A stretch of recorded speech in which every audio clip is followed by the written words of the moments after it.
ঘৃণা কখনো জ্ঞান থেকে ছড়ায় না, বরং অজ্ঞতা যখন অস্ত্র পায় তখন মানুষের হাতেই মানুষ মরে যায়। মিশরের রাষ্ট্রপতি আনোয়ার সাদাতের হত্যাকারীকে প্রশ্ন করেছিলেন বিচারক, প্রেসিডেন্ট সাদাতকে কেন হত্যা করেছো তুমি? হত্যাকারী জবাব দিয়েছিল, কারণ সে সেকুলার ছিল। বিচারক তখনই পরের প্রশ্নটি করলেন, সেকুলার মানে কি? হত্যাকারী জানালো, আমি জানি না। প্রয়াত মিশরীয় লেখক নাগিব মাহফুজকে ছুরি মেরে হত্যা চেষ্টাকারীর একজনকে প্রশ্ন করেছিলেন বিচারক, নাগিব সাহেবকে তুমি ছুরিকাঘাত করেছো কেন? জবাবে সন্ত্রাসী বলেছিল, কারণ সে ধর্মবিরোধী চিলড্রেন অফ গেবালাবি উপন্যাসটি লিখেছে। বিচারক আগ্রহ দেখালেন, উপন্যাসটি পড়েছো তুমি? অপরাধী জবাব দিয়েছিলেন, না।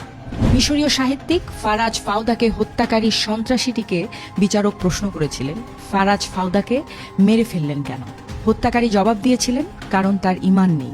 বিচারক জানতে কৌতূহলী হলেন, তুমি কিভাবে বুঝলে যে তার ঈমান নেই?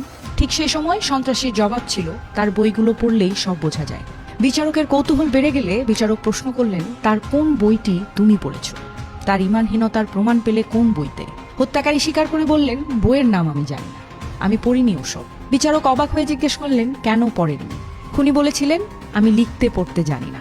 তবে সবকিছু থেকে বোঝা গেল, ঘৃণা কখনোই জ্ঞানের মাধ্যমে ছড়ায় না, ঘৃণা ছড়িয়ে পড়ে অজ্ঞতার মাধ্যমে। সমাজ অজ্ঞতার খেসারত আর অজ্ঞ করে রাখার খেসারত এভাবেই দেয়। সুতরাং কারো বিরুদ্ধে নেতিবাচক মন্তব্য করার আগে নিজেকে প্রশ্ন করতে হবে একবার, আপনি কি আদৌ বিষয়টি সম্পর্কে পরিষ্কারভাবে জানেন বা প্রমাণ সহকারে কিছু জানেন কিনা। আর আমার কাছে মনে হয়, কোনো কিছু সম্পর্কে সঠিকভাবে না জানা থাকলে কোনো কিছু নিয়ে বাজে মন্তব্য করা একদমই ঠিক নয়। আপনি কথা বলতে পারেন, আপনার সেই স্বাধীনতা আছে, তবে নিশ্চয়ই যে কোনো কিছু নিয়ে মন্তব্য করবার আগে সঠিকভাবে জেনে বুঝে পড়ে তারপর সঠিক মন্তব্যটি করুন, যেন আপনার করা মন্তব্য কারো কোনো না কোনো উপকারে আসে।